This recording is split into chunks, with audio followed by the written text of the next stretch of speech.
नमस्कार दोस्तों, योगेश टेक्निकल में आपका फिर से बहुत बहुत स्वागत है। दोस्तों आज के इस वीडियो में हम एक टन के एयर कंडीशनर में एल्युमिनियम वाली हीटिंग कोयल की जगह एक कॉपर वाली हीटिंग कोयल को इंस्टॉल करेंगे और वो सभी तमाम बातें जानेंगे जो हमें इस प्रक्रिया के दौरान जान लेनी चाहिए।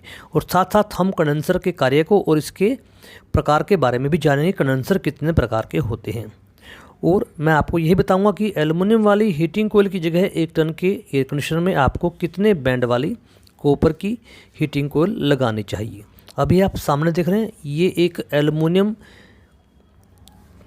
से बनी हुई हीटिंग कोयल है और अक्सर आपको यही ज़्यादातर एयर कंडीशनर में अब मिलती होगी। लेकिन इसमें एक कमी होती है दोस्तों, अगर हम इसकी टाइम पर सर्विस नहीं करेंगे या ज़्यादा तेज़ धूप हो जाएगी तो ये लीकेज हो जाती है कई जगह से, क्योंकि इसमें काफ़ी हल्की परत का इस्तेमाल किया जाता है, यानी कि एक चकोर टाइप की पाइपिंग होती है जो काफ़ी बारीक होती है। और अगर हम टाइम पर सर्विस ना करेंगे तो ये लीक होने की संभावनाएं बढ़ जाती हैं और कई जगह से ये लीक हो जाती है और बार बार रिपेयर करने के बाद भी ये कामयाब नहीं हो पाती। जैसा कि आप देख पा रहे हैं, इसमें भी 2 या 3 जगह से लीकेज हो चुकी है।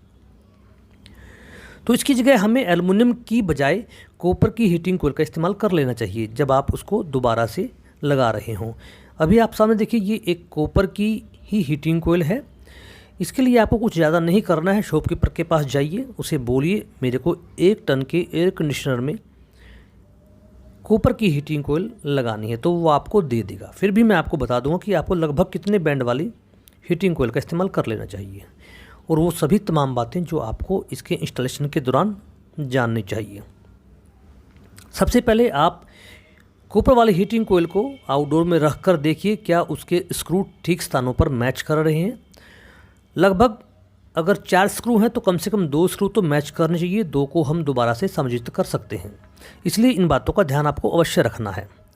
पाइपिंग छोटी या बड़ी हो सकती है, जिसे हम काट कर या फिर एक्स्ट्रा लगाकर ठीक से हमारी ब्रेजिंग कर सकते हैं, लेकिन स्क्रू के लिए आपको ध्यान से देखना होगा।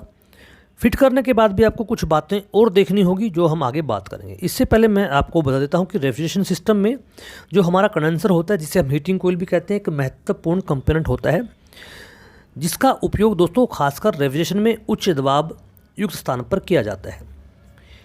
यहीं पर हमारा वेपर रेफ्रिजरेंट लिक्विड में कन्वर्ट होता है बाहर की हवा के द्वारा ठंडा होने के बाद, और यहाँ पर जो गर्मी वो अपने साथ लेके आया बाहर के वातावरण में छोड़ देता है। मुख्यतः दोस्तों एयर कंडीशनर, रासायनिक उद्योग व पावर प्लांट इत्यादि में हम इस टाइप के हीटिंग कोयल का इस्तेमाल करते हैं। और जो अभी आप देख रहे हैं, ये लगभग 8 बैंड यू बैंड वाला हीट एक्सचेंजर यानी कि हीटिंग कोयल है। और आपको 1 टन के एयर कंडीशनर में अगर एल्युमिनियम वाले हीटिंग कोयल की जगह कॉपर वाला लगा रहे हैं तो आपको 8 यू बैंड वाला ही हीटिंग कोयल लगाना चाहिए।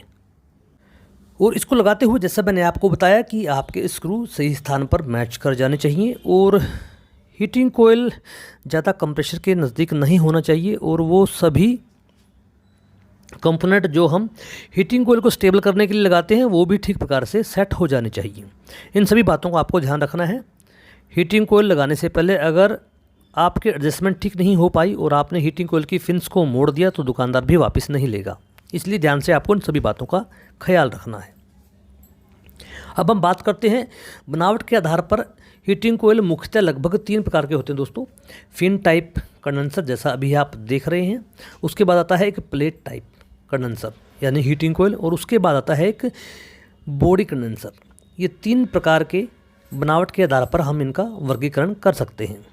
ब्रेजिंग के दौरान आपको पाइपिंग अगर छोटी बड़ी हो तो उसे एडजस्ट कर लेना है और ध्यान से ब्रेजिंग करनी है।